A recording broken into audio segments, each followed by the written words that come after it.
Assalamualaikum warahmatullahi wabarakatuh. Anak-anak, kali ini kita akan mempelajari mata pelajaran tematik kelas 6, tema 2, persatuan dalam perbedaan. Subtema 1, rukun dalam perbedaan, pembelajaran 1 dan 2. Materi pertama yang akan kita pelajari yaitu tentang pelajaran IPS, tentang proklamasi kemerdekaan. Sebelum Indonesia merdeka, ada beberapa peristiwa penting menjelang kemerdekaan. Yang pertama yaitu pembentukan BPUPKI. BPUPKI dibentuk pada tanggal 1 Maret 1945 dan diresmikan pada tanggal 29 April 1945. Tugasnya adalah menyelidiki dan mempersiapkan hal-hal yang berkaitan dengan persiapan kemerdekaan Indonesia. Ketua dari BPUPKI adalah Rajiman Widyodiningrat. Peristiwa penting yang kedua yaitu PPKI. PPKI dibentuk pada tanggal 7 Agustus 1945. Tugasnya yaitu melanjutkan tugas dari BPUPKI dan mempersiapkan kemerdekaan Indonesia. Ketua PPKI adalah Insinyur Soekarno. Peristiwa penting yang ketiga yaitu Perumusan Dasar Negara. Perumusan Dasar Negara ini terjadi pada saat sidang BPUPKI yang pertama, yaitu pada tanggal 29 Mei sampai 1 Juni 1945. Hasil dari sidang BPUPKI adalah Piagam Jakarta atau yang dikenal dengan Jakarta Charter. Peristiwa penting yang keempat adalah perumusan UUD. Perumusan UUD terjadi pada saat sidang BPUPKI kedua yang diketuai oleh Insinyur Soekarno, tepatnya pada tanggal 10 Juli sampai 17 Juli 1945.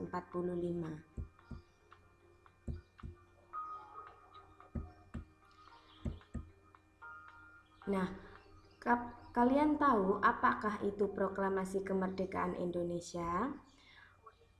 Proklamasi kemerdekaan Indonesia itu merupakan tonggak sejarah di mana bangsa Indonesia berhak atas kemerdekaan dan wajib untuk mempertahankannya. Mengapa bisa terjadi proklamasi kemerdekaan Indonesia? Karena menjadi kesempatan bangsa Indonesia untuk segera membebaskan diri dari penjajahan Jepang. Nah, siapakah yang memproklamasikan kemerdekaan Indonesia? Yang memproklamirkan adalah Insinyur Soekarno dan didampingi oleh Muhammad Hatta. Lalu bagaimanakah proklamasi kemerdekaan Indonesia itu terjadi? Proklamasi kemerdekaan Indonesia itu dimulai pada pukul 10 dengan pembacaan proklamasi oleh Soekarno dan disambung dengan pidato singkat tanpa teks. Kemudian bendera merah putih yang dijahit oleh Ibu Fatmawati dikibarkan. Proklamasi kemerdekaan Indonesia itu terjadi pada tanggal 17 Agustus 1945 di Jalan Pegangsaan Timur nomor 56. Nah, ini adalah teks proklamasi.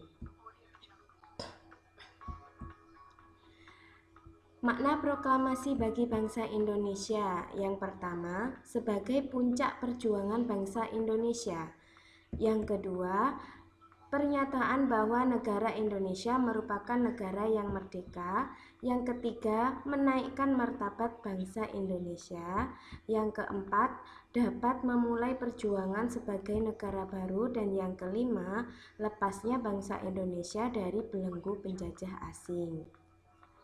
Nah, supaya kalian memahami tentang materi IPS dan bahasa Indonesia, maka kerjakanlah tugas berikut ini. Selanjutnya kita akan membahas tentang materi IPA, yaitu cara penyesuaian diri tumbuhan terhadap lingkungannya.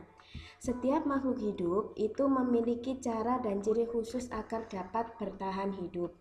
Penyesuaian diri makhluk hidup agar dapat bertahan hidup disebut dengan adaptasi.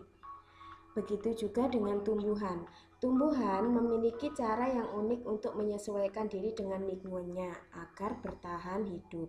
Jadi, Tujuan adaptasi pada makhluk hidup adalah supaya mereka bisa bertahan hidup.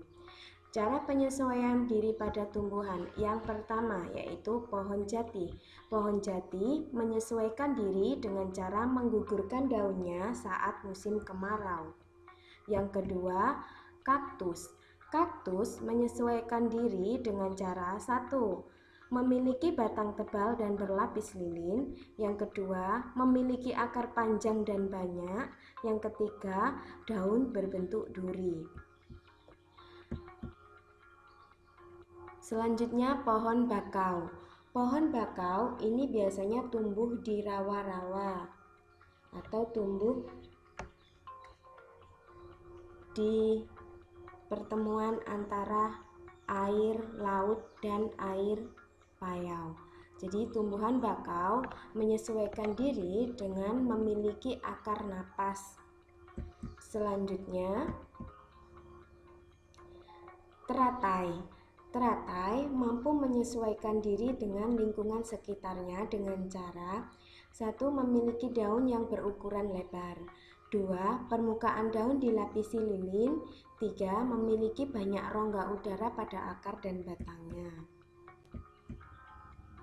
Nah, supaya lebih memahami materi IPA, maka kerjakanlah tugas berikut ini. Selanjutnya yaitu materi pembelajaran PKN, manfaat kerukunan antar umat beragama. Di sekitar kita pasti terdapat perbedaan seperti perbedaan fisik, perbedaan kegemaran, perbedaan agama, dan lain sebagainya.